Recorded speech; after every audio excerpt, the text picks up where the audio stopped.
Hello guys, good morning. Ayan, bumili ako ng ng binangkal. Ewan ko kung anong tawag sa inyo dito ha. Basta ang tawag namin sa Bisaya nito binangkal.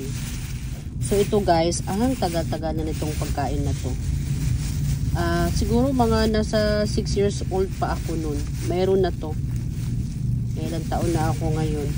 Hindi pa rin siya nawala kasi hindi siya kumbaga hindi siya kumukupas. Hindi kumukupas yung kanyang ganda, kaya ang kanyang sarap. Kaya ito, meron din pala dito sa Pangasinan, mahilig din pala sila sa binangkal. Pero hindi ko alam guys kung anong tawag nila dito, kung binangkal pa rin ba. So binangkal yung tawag sa amin nito eh. Yan ang sarap oh. Yung ibang binangkal guys, mamantika, pero ito hindi siya mamantika. Ayan, so iparis ko lang siya sa kape guys. Masarap na yan. So sino mahilig dyan sa mga binangkal. Ayan. Ayan, iuwi ko sa bahay guys. Doon ako magkakape.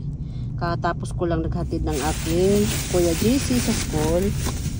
So ito, pauwi na guys. Bye bye.